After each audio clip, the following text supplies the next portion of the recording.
look at the artists who found themselves banned from Top of the Pops, it's a fascinating intersection where music, politics, and cultural taboos combine. Join Facts vs. UK as we present artists who were banned from Top of the Pops. The Kinks. The Kinks, formed in London in 1964, quickly became known for their raw sound and rebellious image, with hits like You Really Got Me and All Day and All of the Night. But their notoriety wasn't confined to their music. The band was notorious for their infighting and chaotic behavior on and off stage. They were banned by the BBC in 1965, which included appearances on Top of the Pops. The ban was reportedly due to their unruly behavior, and it came at a crucial time when they were gaining popularity. Despite this, the Kinks managed to sustain a successful career, becoming one of the most influential bands of the era. The Rolling Stones. The Rolling Stones, with their rebellious image and rock and roll lifestyle, have always been no strangers to controversy. In 1967, they were scheduled to perform Let's Spend the Night Together on Top of the Pops. But due to the suggestive nature of the song, the show's producers requested that the lyrics be changed for the performance. The Stones, steadfast in their refusal to compromise their artistic expression, declined to alter the lyrics, and were subsequently not allowed to perform the song on the show. Despite this, they continued to ascend to become one of the biggest bands in the world, with the incident becoming a mere footnote in their storied career. The Sex Pistols. The Sex Pistols, embodying the punk spirit of rebellion and anarchy, were often embroiled in controversy. Their 1976 appearance on The Today Show, where they used profanity on live television, shocked the nation and resulted in a ban from the BBC, preventing them from performing on Top of the Pops. The ban, however, seemed to only fuel the band's reputation and appeal among the disenchanted youth of the era. The Sex Pistols became synonymous with the punk movement, and their exclusion from mainstream platforms like Top of the Pops only solidified their anti-establishment image. Frankie Goes to Hollywood.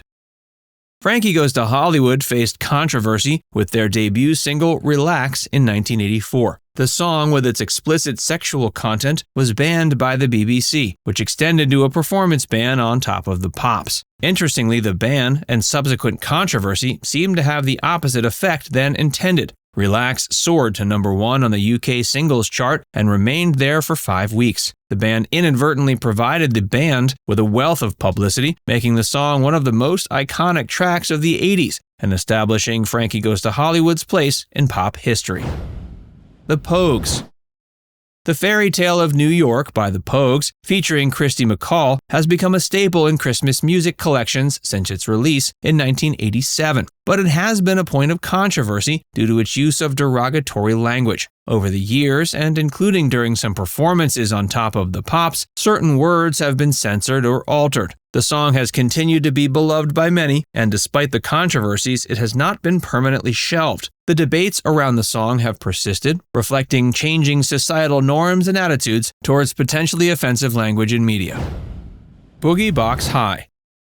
Boogie Box High was essentially a one-man project by Andros Georgiou, a cousin of George Michael, and the 1987 cover of Jive Talkin' became a hit. But when it came to performing on Top of the Pops, Georgiou faced a hurdle. The BBC had a policy that acts must perform live vocals, and since Georgiou didn't actually sing on the track, George Michael did, uncredited, he was unable to perform live on the show. The situation highlights the complexities and peculiarities of music production and a performance where the face of the project isn't always the voice behind the hit. Boogie Box High didn't maintain a long presence on the charts, and the lack of ability to perform on such a prominent platform likely impacted that.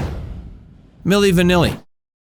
Milli Vanilli, comprised of Rob Pilatus and Fab Morvan, experienced a meteoric rise and fall in the late 80s and early 90s. The duo was exposed for not singing on their Grammy-winning album, leading to one of the biggest scandals in pop music history. Their ban from Top of the Pops was a result of this revelation. Despite often featuring lip-synced performances, could not support an act that had not sung on their own record. The scandal effectively ended Milli Vanilli's career, turning them into a cautionary tale about authenticity in the music industry. George Michael. George Michael, despite being a pop icon, had a complex relationship with fame and the media. He boycotted Top of the Pops during the release of his single Freedom 90, refusing to appear due to his dissatisfaction with the way artists were treated on the show and his broader frustrations with the music industry. Michael was in a dispute with his record label Sony at the time, which he felt was exploiting him and limiting his artistic freedom. His boycott didn't significantly impact his career, as he continued to be a prominent figure in the music industry. Bob Dylan. Bob Dylan, known for his profound impact on the music and cultural landscapes, never performed on Top of the Pops, reportedly due to his refusal to lip sync. Dylan, known for his authenticity and often rebellious nature, did not align with the show's format, which often involved artists lip syncing. His absence from the show didn't hinder his career or influence, as Dylan's legacy was built on his songwriting, recordings, and live performances. The Mamas and the Papas. The Mamas and the Papas, known for their harmonious sound and hits like California Dreamin', faced an issue with Top of the Pops due to the BBC's policy against songs that mentioned brand names. Their song Creek Alley mentioned John Sebastian of the Lovin' Spoonful by name, which was against the BBC's guidelines. The policy aimed to prevent potential biases or unintended endorsements on public broadcasting platforms. While the band had numerous hits and their career was not defined by this particular incident, it does highlight the often strict and somewhat arbitrary rules that artists had to navigate when performing on television during that era. Jim Diamond. Jim Diamond, a Scottish singer-songwriter, experienced a peculiar situation when his single I Should Have Known Better climbed the charts in 1984. Diamond was invited to perform on Top of the Pops, a significant opportunity for any artist to gain exposure and potentially solidify their chart position. But Diamond made a surprising decision to decline the invitation. He chose instead to honor a prior commitment to perform with his band PhD in Scotland. His decision to prioritize his bandmates over a solo appearance on a high-profile show was seen as a remarkable act of loyalty in an industry often characterized by ruthless ambition. While his solo career didn't reach the same heights as some contemporaries, he maintained a respected and steady career. John Lennon. John Lennon, both during his time with the Beatles and as a solo artist, was no stranger to controversy, often intertwining his music and public persona with political and social commentary. In 1972, Lennon released a famous song that had the N-word in the title, a song that aimed to highlight and criticize the oppression of women. But the use of racial slurs in the title and lyrics led to widespread controversy and bans from numerous radio stations and shows, including Top of the Pops. He defended the song, explaining it was intended to shock and draw attention to the issues of sexism and racism. The controversy didn't significantly impact his career, as he continued to be a prominent and influential figure in the music world. Now it's time to hear from you. Which artist were you most surprised was banned? Let us know in the comments section below.